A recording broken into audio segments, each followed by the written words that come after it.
जय श्री राम। ओम वक्रतुंड महाकाय सूर्यकोटि समप्रभ निर्विघ्नं कुरु मे देव सर्वकार्येषु सर्वदा। राम किन्ह चाहि सोई होई, करे अन्यथा अस नहीं कोई। भरत जी, सारे दरबारी मंत्री प्रजा सबकी सभा बुलाई गई है।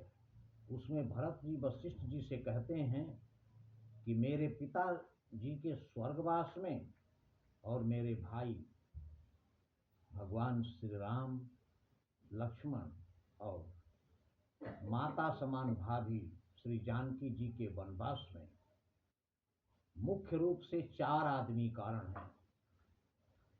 वशिष्ठ जी कहते हैं कि सब तो तुम्हारी माता कैकेयी को ही जानते हैं, आपने 4 लोग कहाँ से ढूंढे? बोले मैं बताता हूँ। भरत जी वशिष्ठ जी से कह रहे हैं कि सबसे बड़ा मुख्य कारण तो आप हैं। वशिष्ठ जी आश्चर्य में पड़ गए, कह रहे हैं मैंने क्या किया, मेरा क्या अपराध है? भरत जी कहते हैं कि आप चाहते तो ऐसी कोई घटना होती ही नहीं। एक छोटी सी बात हो, किसी बात पर सहमति सबकी लेनी हो तो परिवार के सब सदस्यों का उपस्थित रहना जरूरी है। मैं और शत्रुघ्न ननिहाल में थे। राज्य पर पूरा अधिकार चारों भाइयों का है। आपने 2 भाइयों के अनुपस्थिति में, 2 भाइयों के नहीं रहने पर ही भगवान श्री राम का राज्य तिलक करने का मुहूर्त बता दिया। हो सकता है कि हमें उनका राजा बनना स्वीकार ना हो, हम उससे सहमत ना हो। ये आपने कैसे सोच लिया कि हम उसमें सहमत ही होंगे? ये भी तो हो सकता है। हम सहमत हैं, हर तरह से रहेंगे, ये अलग बात है, लेकिन तर्क तो यही है कि सबका रहना, उपस्थित रहना जरूरी था।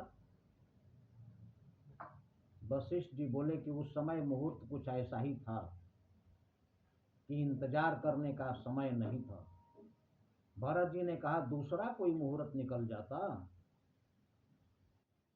लेकिन आपने ऐसा नहीं किया।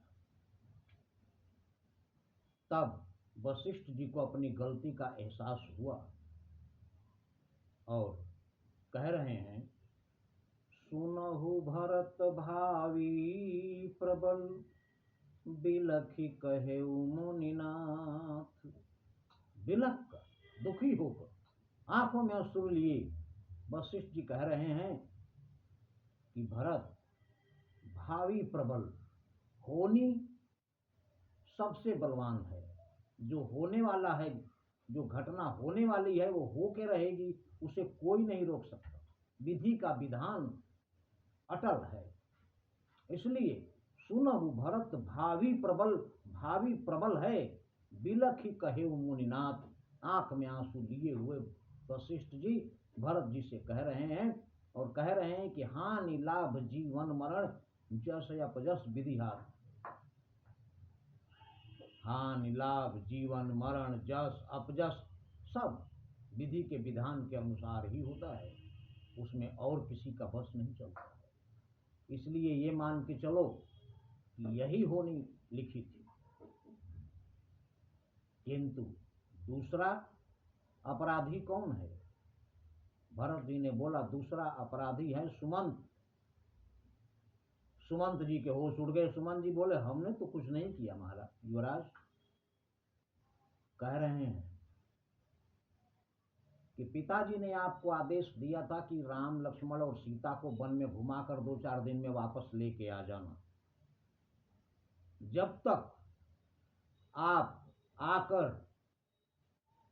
पिताजी को ये संदेश नहीं देते कि तीनों लोग वन में चले गए, वापस नहीं आए, तब तक उनके आने की आशा में पिताजी जिंदा होते। और उस दौरान मुझे बुला लेते तो मैं पिताजी से दूसरी आज्ञा लेकर भैया को वापस लेके आ जाता। लेकिन आप तो महलों में रहने वाले, प्रभु श्री राम वन का दुख उठा सकते हैं, लेकिन आप कैसे दुख उठा सकते हैं थोड़े दिन बाहर रहकर? आपको महलों का सुख चैन ऐशो आराम की आदत हो गई है आपको, इसलिए आप आकर तुरंत सुना दिए कि वो तो लोग चले गए, और उसके बाद पिताजी का प्राणांत हो गया। तो दूसरे अपराधी आप हैं। सुमंत जी भी आंसू बहाने लगे। हाँ राजकुमार, ये गलती तो हमसे हुई है। वह तीसरा, वशिष्ठ जी ने कहा तीसरा अपराधी, भरत जी कह रहे हैं तीसरा अपराधी तो मेरी माँ है जिसे सारा संसार जानता है। वशिष्ठ जी कह रहे हैं कि अगर तीसरा अपराधी तुम्हारी माँ है तो चौथा कौन है?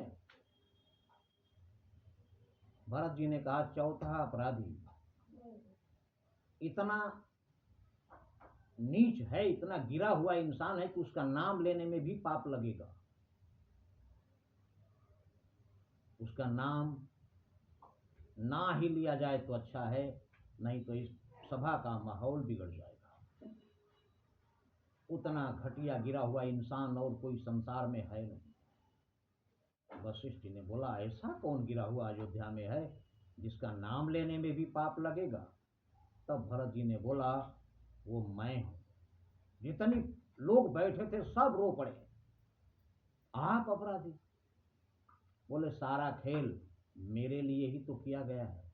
अगर मैं इस दुनिया में नहीं आता तो ऐसी कोई दुर्घटना नहीं, लेकिन सारा प्रपंच मेरे लिए ही किया गया है, इसलिए सबसे बड़ा अपराधी मैं ही हूं।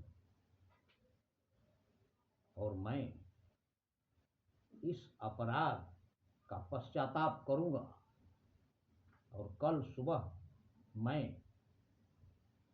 प्रभु श्री राम को वन से वापस लाने के लिए वन में जाऊंगा। जो चाहे हमारे साथ चल सकते, जो नहीं चाहे उन्हें कोई जबरदस्ती नहीं कर सकता। उसके बाद सभा विसर्जित हुई, और अगले दिन सुबह कौन कौन भरत जी के साथ प्रस्थान करता है,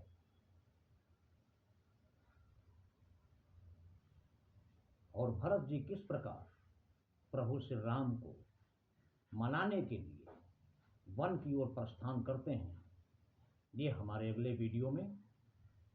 लेकिन हमेशा ध्यान रहे कि राम कीन्ह चाहहि सोई होई, करे अन्यथा अस नहीं कोई। भगवान श्री राम जो चाहेंगे वही संसार में होगा, और उनके विपरीत कुछ भी नहीं हो सकता। इसलिए नहीं कली कर्म न भगति विवेकु, राम नाम अवलंबन एकु। जय श्री राम।